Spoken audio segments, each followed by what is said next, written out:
హెబ్రీలు 3:16లో ఏలయనగా మొదటి నుండి మనకున్న దృఢ విశ్వాసము అంతం మట్టుకు గట్టిగా చేపట్టిన ఎడలనే క్రీస్తులో పాలివారమై యుందుము.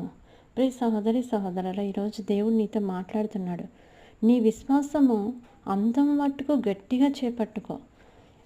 దేవుణ్ణి నమ్మి నేను విశ్వాసనే అంటూ నీకేదో సమస్య వచ్చినప్పుడు మనుషుల వైపు చూస్తూ, లోకం వైపు చూస్తూ దారి తప్పిపోయి దేవుడి ప్రేమను అలక్ష్యం చేసి నిర్లక్ష్యం చేసుకొని ఈరోజు దేవుడు నాకు ఏ కార్యము చేయలేదు, ఏ మేలు నేను పొందుకోలేదు అని నువ్వు దేవుణ్ణి దూషణ తెచ్చే విధంగా నీ విశ్వాసం ఉందేమో.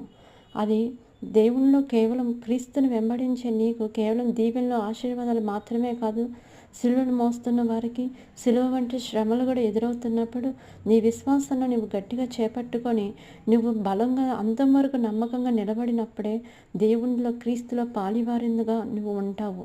అలా కాకుండా లోకం వైపు చూస్తూ దేవుడిచ్చే రక్షణ నిర్లక్ష్యం చేసుకుంటే నువ్వు ఎలాగ తప్పించుకుంటావు? ఆయన ఉగ్రత నుండి, భూలోకానికి రాబోతున్న ఉగ్రత నుండి తప్పించడానికే కదా ఆయన కృపను పంపి నిన్ను నన్ను ప్రేమతో ఆయన సిలువతో సంధి చేసి మనల్ని ఏర్పరచుకున్నాడు. మరి ఆయన నిబంధనలో నీవు అంతవరకు నిలబడకుండా దేవుని రాజ్యానికి వారసురాలిగా ఎలా ఉంటావు? ఒకవేళ భ్రమపరిచే దురాత్మల చేత నువ్వు ఉన్నావేమో, నేడే విడుదల పొందుకో.